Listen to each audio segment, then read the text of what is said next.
Hello, everybody. I'm Andrew Beaudry. And I'm Ryan Cummings. Welcome to your Bread and Butter podcast. Today, we're discussing the U.S. budget and fiscal policy. We're going to be talking about your tax dollars being spent from Uncle Sam's wallet, the U.S. budget and fiscal policy coming your way. Stay tuned. Discussions in this show should not be construed as specific recommendations or investment advice. Always consult with your investment professional before making important investment decisions. Securities offered through Cambridge Investment Research Incorporated, a registered broker-dealer. Member FINRA SIPC. Advisory services through Cambridge Investment Research Advisors Incorporated, a registered investment advisor. Cambridge and Private Financial Design LLC are not affiliated. Bread and butter.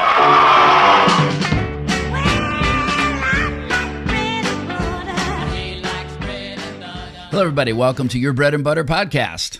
Today, we are discussing the U.S. budget, the different components that go into it, the pieces and the process to hopefully give everyone a better understanding of what is our government doing when they're discussing the budget, and what does that the steps to get there look like? Right, because a lot of people just think of it as a political process. But before we get to that, we have to talk about the Patriots game this weekend. We're not going to talk about the Vikings because our producer who's here today, she didn't want to talk about the Vikings. And I can understand why after watching some of the game. However, other than the Atlanta Falcons, I thought the Patriots played pretty well against the Dolphins. They did. They looked well, got their first win in the season, and it was a good way to, I think, start their 2025 year. Yeah, I mean, I think against the Raiders, they just looked a little bit flat, a little bit unsure of themselves. But yesterday, despite their mistakes, they did overcome them, which was pretty cool. I love seeing that. I love seeing it when any team actually kind of pulls it together, comes from behind and does all that. So they did not give up, which was great. Oh, it was a solid game for sure. And speaking of giving up, we don't want you to give up on the budget process. And this is something that can be very confusing to people. And it's part of what happens in our society. We think it's all political. Well, there actually is a process to it. So let's start off with what the process is. Yeah, the first piece of the budget process, typically starting early in the year, January, February timeframe, is a budget proposal. So each year, this begins essentially with the president.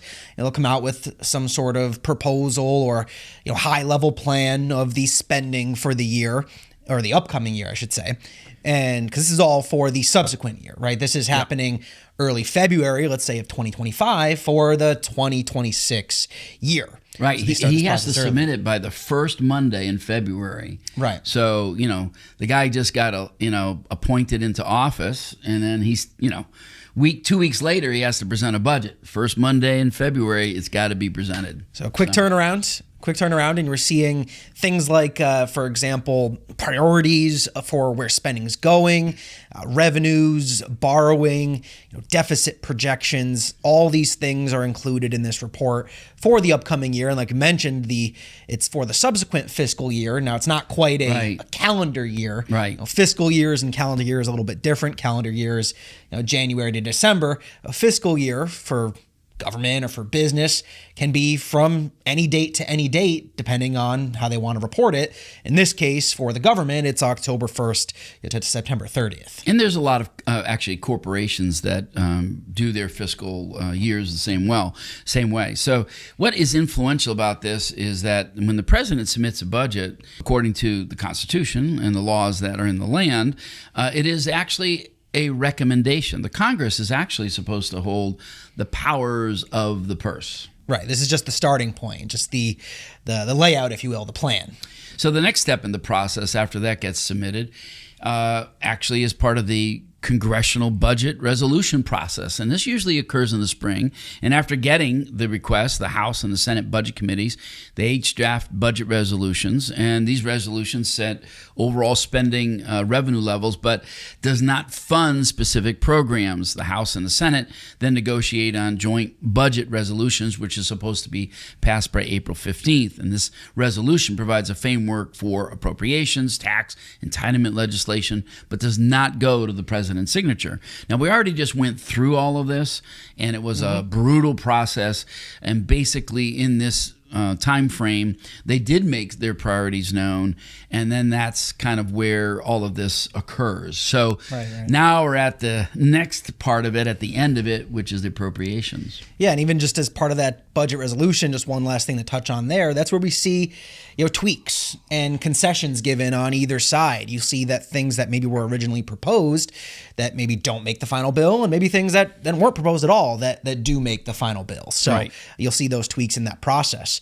But as far as the next step in the appropriations process, it's happening usually sometimes in the summer months. Yep. We're looking at the budget resolution that's been adopted. That part's all set, and Congress turns to actual funding the bill. So the House and Senate Appropriations Committee divide discretionary spending into 12 subcommittees, things like defense, agriculture, transportation, etc.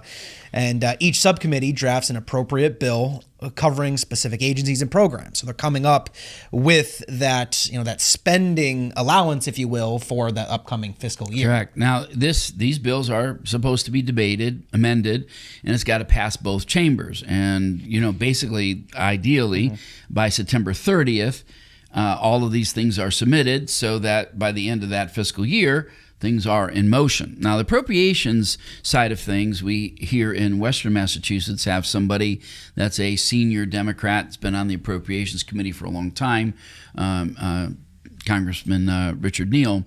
And in that process, and over the years, I've understood now that there's a lot of horse trading that goes on in the background to get these things passed through. And it's not really as simple or as easy as just putting down numbers. And particularly with some of the funding cuts that have happened from the executive branch. So we need to talk about that a little bit. So in the appropriations committees, this is where the real, on the road, this is where it really works. And if those committees give out those edicts, we now have an executive branch that is saying, well, no, we're going to do what we want with it. And so because of that, we've seen a number of organizations, we've seen a number of spending bills that have passed Congress that are law that the executive branch has said, nah, we're not going to do that. USA Aid is one of those. There's a number of them, but where the president said no. And then, of course, these things have been challenged in court. And what's happened, just so people are aware, is even though these appropriations have been made in previous years, it's now working through the court system as to whether or not the executive branch has the legal ability to halt what was legally passed as a law by Congress as to how Congress wanted the money spent. So the Supreme Court has not weighed in on this yet.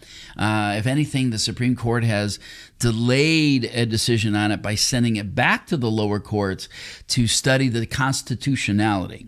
And if that constitutionality comes back and says no, the executive branch does not have the legal right in this area. And by the way, tariffs is another one of those. Yes, we're seeing that with the tariffs as well, for exactly. sure. Yep. So yes, it's likely that it's not going to pass the constitutional smell test. So what's going to happen there is it won't be immediate. I'm sure that the Supreme Court, when they get to that, will give some leeway, some time to adjust. But there's been several fundings that the courts have said, no, you can't do it. And the current administration has had to give the money back or put the money into where they're supposed to. So let's talk a little bit about the reconciliation process next. So if the budget resolution includes instructions to change entitlement spending like Medicare, Medicaid, Social Security, or revenue, then they have to use a process called a budget reconciliation. Now, this is optional, but it's important. And if they don't do it, then there's the potential for what we call filibustering, where one party can hold off the delaying, wasting of time. Yeah, let's talk about that.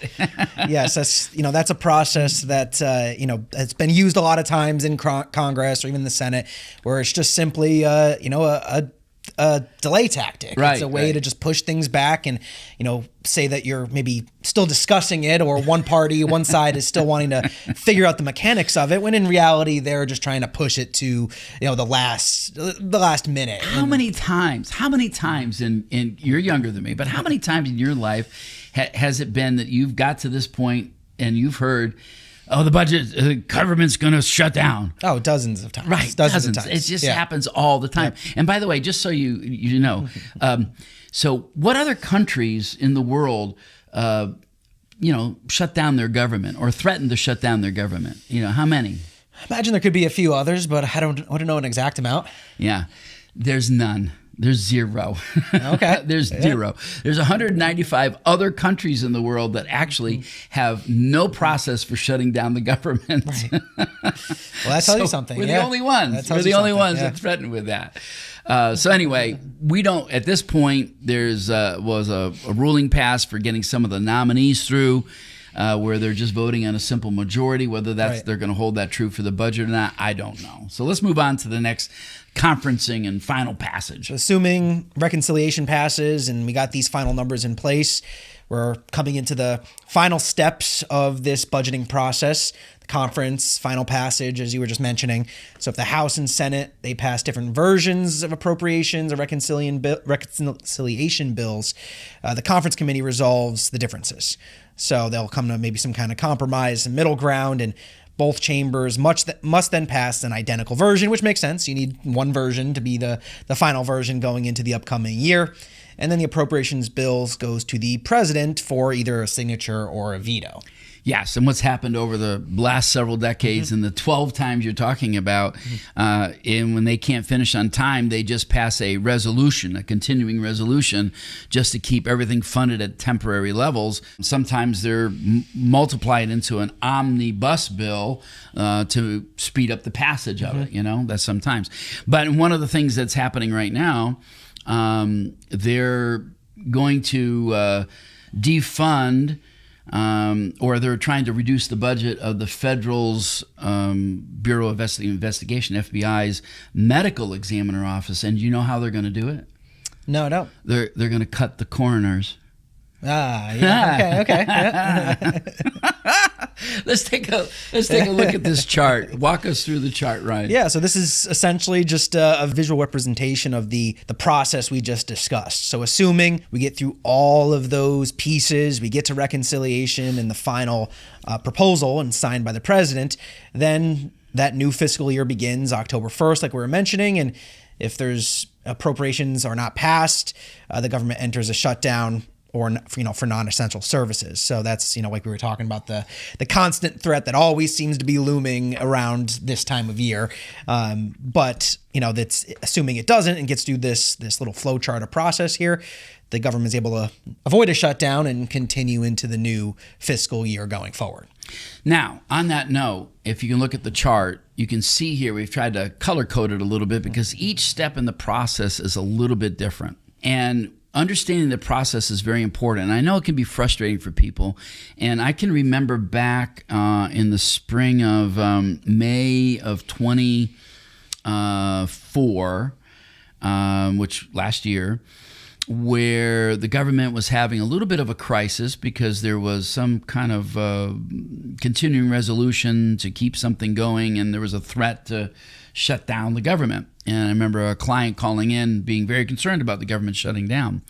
What is clear about the process is that the United States government, though they may shut down some services, and they have done that in the past, they're never going to shut down the essential services that keep our country safe. There's a lot of show and some tell on some of these things, but it becomes a political process, which is kind of sad and disturbing. So let's talk a little bit before we summarize this. How does this affect the stock market when the government's going through this process? It often varies from year to year depending on what's happening. We can sometimes see some nervousness settle in the stock market, maybe a little bit of a decline as those dates approach. But I always, I feel like whenever this happens, I always kind of get a little laugh inside and almost see it as a good buying opportunity in the stock market. I think it was even, the last 2 years, the government was, threatening a shutdown right up till the last minute, because the budget was over the spending ceiling. And, there's all these news articles coming out of, are they going to raise the debt ceiling? Is the budget going to pass? Are we going to enter a shutdown? And there's all this kind of, doomsday pandering that's going on as the date approaches. And in the back of my mind, I'm thinking, yeah, this is silly. This is all for show. They're simply going to just raise the debt ceiling. Like they have no other choice. Exactly. The budget is so far off from Yeah. where it needs to be within the debt ceiling. Yeah. There's not a chance for going back and reconciling the budget. They're just going to raise the debt ceiling. It came and they did it, and it just seems like it's almost like a soap opera. Yes. It's like each side tries to get the most out of the other. Right. Of the other. And so back to your question on the stock market, like we sometimes see a little bit of a decline, but then it's a buying opportunity. right. But then that period passes, the debt ceiling raises, or the budget's reconciled. The government avoids a shutdown, and the market continues right on its merry way. So So I think it affects the market. I think people in general don't need to pay attention to all of that because what are you going to do? You know, the government does this or that. I mean, we got all sorts of calls last year. Oh yeah, people worried about the government shutting down and what was going to happen, and at the end of the day, go? nothing happened. No. In fact, you know, the capital markets are the heartbeat of everything that goes on in this country. So to give you a summary of everything, you got February, the budget for the president. April's the Congress has to pass a budget resolution. June through September, appropriations bills are considered and passed, and then by October 1st, you got to have a new budget, and funding must be in place. So let's talk about the current status and where we're at. Well, we'll blast through this a little bit, but let's talk a little bit about what's happened so far. Yeah, so if we apply that to this year, now that we've discussed the actual concept of it, you know, what did we see this year as part of this process? So the president's budget was released again back early in the beginning of the year, submitted the 2026 budget request on May 30th, 2025. Earlier, a skinny budget previewed cuts and priorities, but this was the actual budget that was submitted in May. Then there was a no binding discretionary spending caps. So discretionary spending caps set by the Fiscal Responsibility Act for fiscal year 2024, 2025 were not binding for 2026. So they're able to make some adjustments there with some of those caps.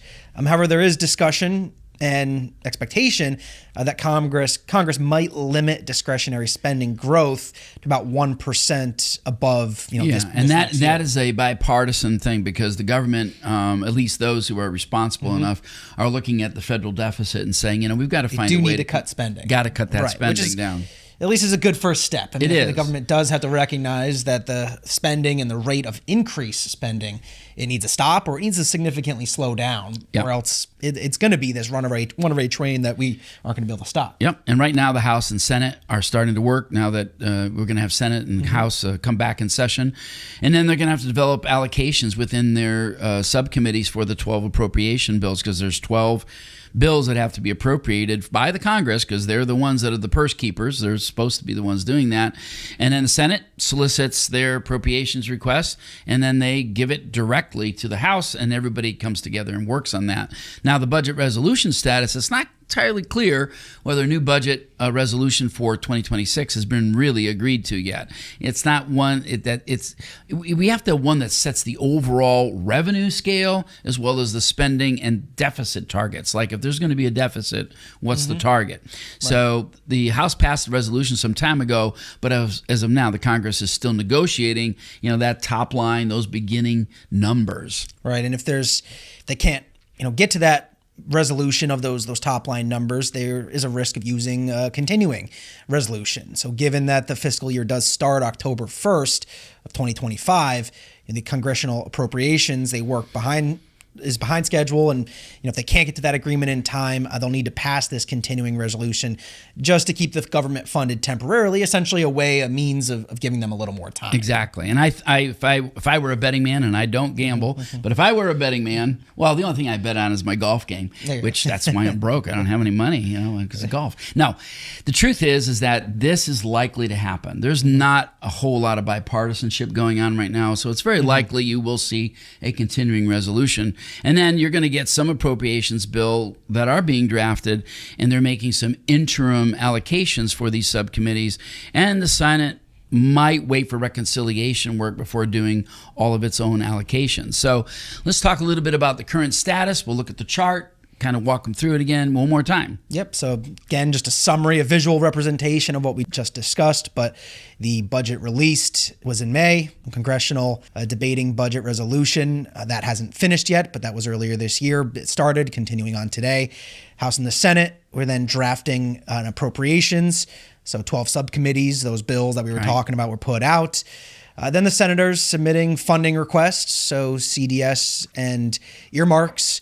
Then we have the negotiations on spending caps, that 1% growth that we were talking about just a moment ago for the upcoming year. And then finally, the last couple steps, the potential risk for the continuing resolution, which is, like you were saying, likely to happen. And then the new fiscal year beginning October 1st. So that's kind of where the timeline we saw so far this year, and the couple steps we were likely to see as we get through the remainder of the year. Right. So all of you out there, just understanding the process is really important. So we want to give you a few key things to look for in the news. And when I say this, for all of you that are just stuck on one sort of news network, I just want to encourage you to open up your eyes to other networks. I do. I watch them all as best as I can to get little clips of stuff, because these days you have to watch a lot of different sources to sort through and figure out where the real truth is in some of these items. Not that they're maybe openly lying or mistelling the truth, but there are a little bit of bias. There's a little bit of bias that goes in there. So let's walk them through the key unresolved areas here. Yep. So like we were just discussing, there's the final agreement on the budget resolution, those top lines. So what are those top line spending limits? That's unresolved. So they'll hopefully finish that either, by the end of the month, or with that little bit of that continuing resolution of reconciliation, I should say, that could give a little more time. Congress is to reconcile disagreements between the House and the Senate. So they have to come together on their allocations to get that one final draft, like we were talking about earlier. So that's still unresolved. And then whether appropriations bills will be passed in regular order, or there'll be a more omnibus or combined bills that will be included with it. That's still yet to be seen as we get to the end of the fiscal year. So, and whether there's a continuing resolution that's necessary to avoid, it's very likely that'll happen. But again, the reconciliation process, if that gets invoked, it will slow down the process a little bit. And I know that even a simple majority vote on some of these things you can't do it. You've got to have a bigger majority to do some of these resolutions. So for all of you out there, just be patient with your investing. There's nothing really to be concerned about as far as like the government going away or anything like that.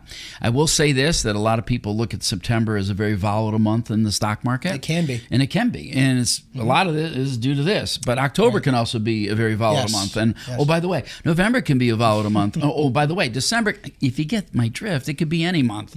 So be patient. But usually, end of Q3, Q4 are the more volatile months. Absolutely, absolutely. And then on top of that, you do have a lot of corporations that end their fiscal year on September 30th. Right. And now all of a sudden you get their annual reports in October, and sometimes... and that can drive the stock market one way or the other, along with the goings-on of this finalizing of the budget. So there's a lot of things at play here that can push the market. So what we're going to do, we're going to do another part 2 on this. We want you to come back to us and watch it. On part 2, we're going to talk a little bit more about policy. We're going to talk a little bit about where we're going and what is the perspective on some of the bill and the allocations that they want to give. So thank you for watching, and join us on our next part 2 on this as we look at and try to understand the policies from the executive branch as what they're trying to move forward and what they're trying to do in this budget process. Remember, live today for the tomorrow that's in your heart. Because you'll never have more time to invest for tomorrow than you do today. Thank you for listening. Bread and butter.